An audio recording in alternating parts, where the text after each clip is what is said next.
Hello મિત્રો, ડેમોમાં જોઈ તે પ્રકારનું ન્યૂ સ્ટાઇલમાં હેપી બર્થડે વાળું સ્ટેટસ બનાવવા માટે તમારે અલાઇટ મોશન એપની જરૂર પડશે અને તેને લગતું બધું જ મટીરિયલ તમને ટેલિગ્રામ ગ્રુપમાંથી મળી જશે અને ટેલિગ્રામ ગ્રુપની લિંક તમને ડિસ્ક્રિપ્શનમાં આપેલ છે. મિત્રો, સૌપ્રથમ તમારે જે હેપી બર્થડે વાળો પ્રોજેક્ટ છે તેની લિંક ડિસ્ક્રિપ્શનમાં આપેલ છે, ત્યાંથી તમારે તે પ્રોજેક્ટને અલાઇટ મોશનમાં એડ કરી લેવાના છે. મિત્રો, અલાઇટ મોશનમાં તમારે હેપી બર્થડે વાળો પ્રોજેક્ટ એડ કર્યા બાદ તમારે તેને ઓપન કરી લેવાના છે. મિત્રો, ત્યારબાદ તમને આ પ્રોજેક્ટમાંથી ઇફેક્ટ એડ કરેલ મળી જશે અને સોંગ પણ એડ કરેલ મળી જશે. જ્યાં જ્યાં બીજ પડે છે ત્યાં ત્યાં બીટમાર્ક કરી દીધેલ છે. મિત્રો, સૌથી પહેલાં તમારે જે વ્યક્તિનો બર્થડે હોય તે વ્યક્તિનો ફોટો સિલેક્ટ કરવાનો છે. મિત્રો, તમારે આવી રીતના પ્રોજેક્ટ ઓપન કરી લેવાનો છે. ત્યારબાદ આવી રીતના નીચે તરફ આવી જવાનું છે.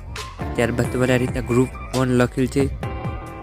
મિત્રો, ત્યારબાદ તમારે આવી રીતના ગ્રુપ 1 દેખાય છે લખેલ તેની પર ક્લિક કરવાનું છે. ત્યારબાદ તમારે આવી રીતના એડિટ ગ્રુપમાં જતું રહેવાનું છે.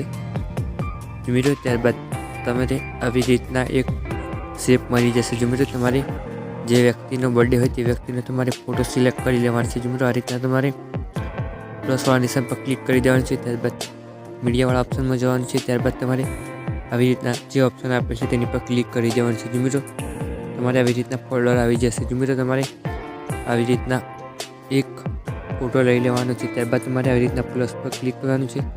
મિત્રો, ત્યારબાદ સિમ્પલી તમારે આવી રીતના બેક આવી જવાનું છે. ત્યારબાદ તમારે ફોટોની લેન્થને સોંગના એન્ડમાં લઈ જવાની છે. મિત્રો, આવી રીતના ફોટોવાળા લેયર પર ક્લિક કરવાનું છે અને આવી રીતના સોંગના એન્ડમાં આવી જવાનું છે. ત્યારબાદ આવી રીતના જે ઓપ્શન આપેલ છે તેની પર ક્લિક કરશો એટલે ફોટો સોંગના એન્ડમાં આવી જશે. ત્યારબાદ સિમ્પલી બેક આવવાનું છે. ત્યારબાદ તમારે આવી રીતના ફોટોવાળા લેયરને પકડી રાખવાનું છે અને નીચે તરફ આવી રીતના લાવી દેવાનું છે. ત્યારબાદ તમારે ફોટો આવી રીતના આવી જશે.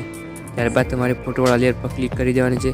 ત્યારબાદ આવી રીતના મૂવ એન્ડ ટ્રાન્સફરમાં જઈ તમારે આવી રીતના ફોટોને સેટ કરી લેવાનો છે. મિત્રો, ત્યારબાદ તમારે ફોટોને આવી રીતના સેટ કરી લેવાનું છે. ત્યારબાદ સિમ્પલી બેક આવી જવાનું છે. ત્યારબાદ ફરીથી તમારે બેક આવવાનું છે. ત્યારબાદ તમારે ફરીથી બીજા 2 ફોટો સિલેક્ટ કરી લેવાના છે. આવી રીતના નીચે આવી ગયા બાદ ગ્રુપ 2 દેખાય તેની પર ક્લિક કરી એડિટ ગ્રુપ વાળા ઓપ્શનમાં જવાનું છે. ત્યારબાદ તમારે ફરીથી આવી રીતના ઓપ્શન આવી જશે. ત્યારબાદ તમારે પહેલાંની જેમ જ બીજો એક ફોટો સિલેક્ટ કરવા માટે નીચે તરફ પ્લસ તેની પર ક્લિક કરી મીડિયાવાળા ઓપ્શનમાં જતું રહેવાનું છે. ત્યારબાદ તમારે આવી રીતના જે ઓપ્શન આપે છે તેની પર ક્લિક કરી દેવાનું છે. ત્યારબાદ તમારે ફરીથી આવી રીતના બીજો એક ફોટો લઈ લેવાનો છે. મિત્રો, આ રીતના તમારે બીજો એક ફોટો સિલેક્ટ કરી દેવાનો છે. ત્યારબાદ પ્લસવાળા નિશાન પર ક્લિક કરી ફોટો આવી રીતના આવી જશે. ત્યારબાદ સિમ્પલી બેક આવી જવાનું છે. ત્યારબાદ તમારે ફોટોની લેન્થને સોંગના એડમાં લઈ જવા માટે આવી રીતના ફોટોવાળા લેયર પર ક્લિક કરી દેવાનું છે અને આવી રીતના સોંગના એડમાં આવી જવાનું છે. ત્યારબાદ આવી રીતના તમારે જે ઓપ્શન આપે છે તેની પર ક્લિક કરવાનું છે એટલે ફોટો આવી રીતના સોંગના એડમાં આવી જશે. મિત્રો, આ રીતના તમારે આગળ આવી જવાનું છે. ત્યારબાદ ફોટોને આ રીતના પકડી રાખવાનું છે અને નીચે તરફ આવી રીતના 2 લેયર વચ્ચે સેટ કરી દેવાનું છે. ત્યારબાદ ફરીથી તમારે ફોટોવાળા લેયર પર ક્લિક કરી મૂવ એન્ડ ટ્રાન્સફરમાં જઈ આવી રીતના ફોટોને આવી રીતના તમારે સેટ કરી લેવાનો છે. મિત્રો, ત્યારબાદ તમારે ફોટોને આવી રીતના નાનો કરવા માટે આ રીતના જે ઓપ્શન આપે છે તેની પર ક્લિક કરી લેવાનું છે.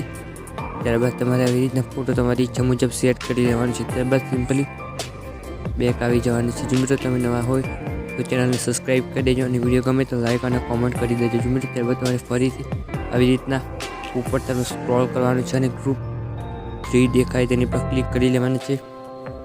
ત્યારબાદ એડિટવાળા ગ્રુપમાં જવાનું છે.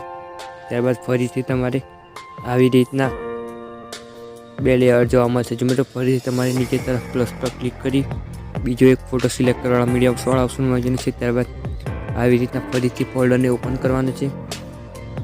મિત્રો, તમારે ઈચ્છા મુજબ આવી રીતના ફરીથી એક ફોટો લઈ લેવાનો છે. ત્યારબાદ પ્લસ પર ક્લિક કરી દેવાનું છે. ત્યારબાદ ફોટો આવી રીતના આવી જશે. ત્યારબાદ સિમ્પલી બેક આવવાનું છે અને ફોટોને આ રીતના પકડી નીચે તરફ લાવી દેવાનો છે બંને લેયર વચ્ચે. ત્યારબાદ તમારે ફોટોની લેન્થને સોંગના એન્ડ સુધી લંબાવી લેવાની છે. ત્યારબાદ આવી રીતના સોંગના એન્ડમાં આવી ગયા બાદ આવી રીતના જે ઓપ્શન છે તેની પર ક્લિક કરશો એટલે ફોટો સોંગના એન્ડમાં આવી જશે. ત્યારબાદ ફરીથી આ રીતના આગળ આવી જવાનું છે. ત્યારબાદ ફોટોવાળા લેયર પર ક્લિક કરી આવી રીતના મૂવ એન્ડ ટ્રાન્સફરમાં જઈ આવી રીતના ફોટોને તમારે એડ એટલે કે સેટ કરવાનું છે. મિત્રો, આ રીતના તમારે ફોટોની લેન્થને નાની કરી દેવાની છે. ત્યારબાદ આવી રીતના તમારે ફોટો સિલેક્ટ કરી લેવાનો છે. ત્યારબાદ સિમ્પલી બેક આવી જવાનું છે.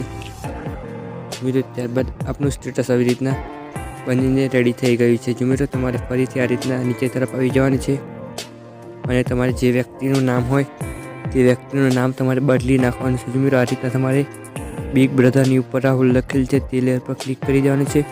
ત્યારબાદ એડિટ ટેક્સ્ટ લખેલ છે તેની પર ક્લિક કરવાનું છે। ત્યારબાદ આવી રીતના તમારે નેમને ડિલીટ કરી દેવાનું છે। મિત્રો આ રીતના તમારે નેમને ડિલીટ કર્યા બાદ તમારે આવી રીતના જેનો બર્થડે હોય તેનું નામ સિલેક્ટ કરી દેવાનું છે। ત્યારબાદ તમારે આવી રીતના બેક આવી જવાનું છે। મિત્રો આ રીતના બેક આવી જવાનું છે। ત્યારબાદ આપનું સ્ટેટસ ડેમોમાં હતું તે પ્રકારે બનીને રેડી થઈ ગયું છે। મિત્રો ત્યારબાદ તમે નવા હોય તો ચેનલને સબસ્ક્રાઈબ કરી દેજો અને વિડીયો ગમે તો લાઈક અને કમેન્ટ કરી દેજો। મિત્રો ત્યારબાદ સિમ્પલી બેક આવી જવાનું છે। ત્યારબાદ તમારે ઉપરની તરફ એરોવાળા નિશાન પર ક્લિક કરી દેવાનું છે અને વિડીયોની નીચે 1050 જે ઓપ્શન આપેલ છે તેની જગ્યાએ તમારે આવી રીતના ક્લિક કરી 720 HD સિલેક્ટ કરવાનું છે। જો મિત્રો આ રીતના તમારે વિડીયોવાળા ઓપ્શન સિલેક્ટ કરી દેવાનું છે। ત્યારબાદ એક્સપોર્ટ લખેલ છે તેની પર ક્લિક કરી આવો ઓપ્શન જોવા મળશે। ત્યારબાદ તમારે એક્સપોર્ટ એનીવે લખેલ છે તેની પર આવી રીતના ક્લિક કરવાનું છે। ત્યારબાદ તમારું વિડીયો એક્સપોર્ટ થઈ જશે અને સેવ કરી લેવાનું છે। જો મિત્રો તમે નવા હોય તો ચેનલને સબસ્ક્રાઈબ કરતા જજો અને લાઈક અને કમેન્ટ કરી દેજો।